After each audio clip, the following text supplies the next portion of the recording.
Hello, I'm Maciej Mikos and you're watching World News live from Warsaw. The death toll is rising after Russia launched another massive overnight ballistic missile attack on Kiev. The assault killed at least 18 people, including 4 children, and wounded more than a dozen. Our correspondent, Oz Kateji, is in Kiev. Hello, Oz. Is the city preparing for another wave of missile attacks tonight? Well, that remains to be seen. What is clear is the city is currently undergoing search and rescue operations. Still, a massive rescue operation is still underway with some 1,500 rescue and emergency workers on site, various sites across the city, trying to deal with the fallout from the overnight attacks. I was on the scene earlier there. Many casualties there, unfortunately.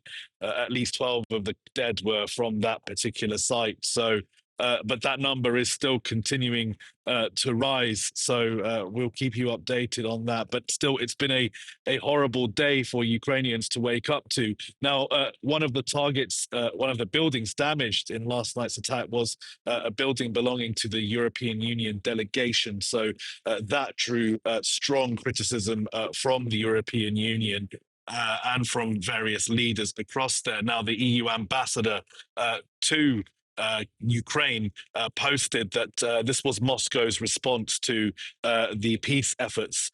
So very clear messaging coming there. President Zelensky also released a statement in the morning angrily demanding a response from countries like China in particular, which he singled out by name, along with Hungary, to do more if they say they want to end the escalation, to try and intervene to condemn Russia for these attacks, blatant attacks against civilians and civilian infrastructure here. So it's been a very difficult day for the Ukrainians. Will there be more attacks tonight? That remains to be seen. But one thing is for certain, Russia has been stepping up these attacks basically since Donald Trump came into office. They have really increased in size and scale over the last few months. And Ukrainians are struggling to deal with it. The air defense is overwhelmed at times, and they need more support from America in particular for those vital air defenses. So the Ukrainians will be certainly putting that case towards Washington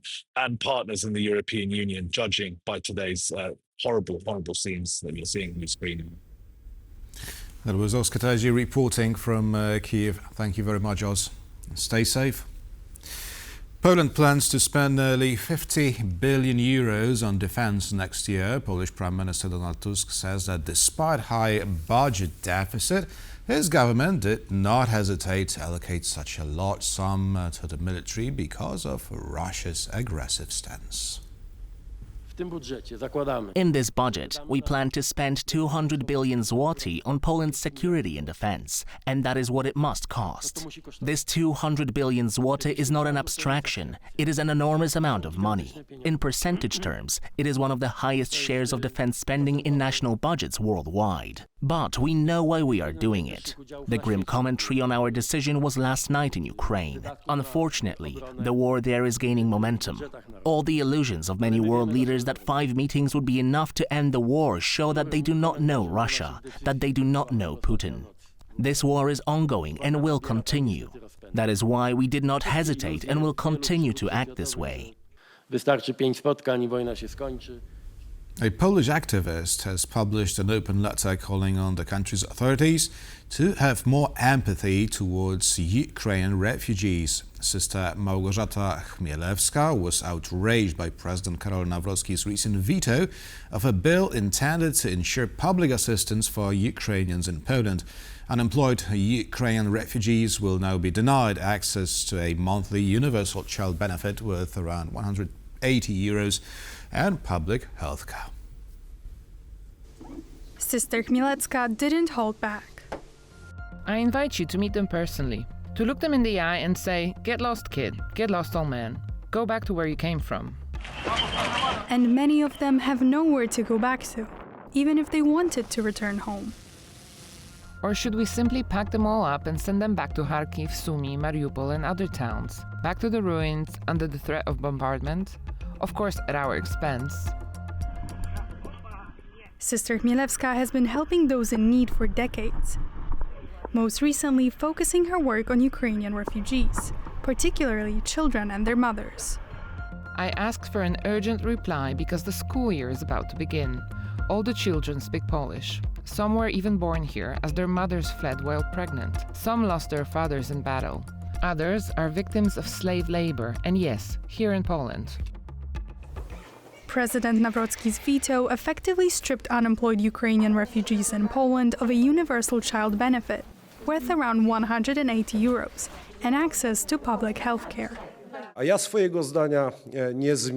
believe that these family benefits should only be granted to those Ukrainians who make the effort to work in Poland. The same goes for healthcare. Sister Chmielewska disagrees. There are no political, economic, or moral grounds that can justify what has happened. Preying on the most vulnerable dishonors my homeland, just as spreading hostility does. It has nothing to do with Christian values or with basic human solidarity.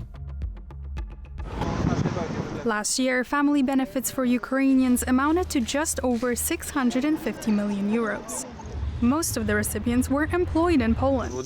The presidential veto marks a major shift in Warsaw's support for Kiev. Germany is now home to a new Rhine metal ammunition plant set to become the largest of its kind in Europe once it reaches full capacity. NATO Secretary General Mark Rutte attended the opening ceremony. Germany wants to lead Europe in military strength and be Ukraine's biggest supporter. That ambition is fueling a massive boom for the country's top defense company. Rheinmetall's share price has skyrocketed, up 16-fold since Russia invaded Ukraine. At its main site in Unterlüß, a huge new artillery shell plant has just been completed.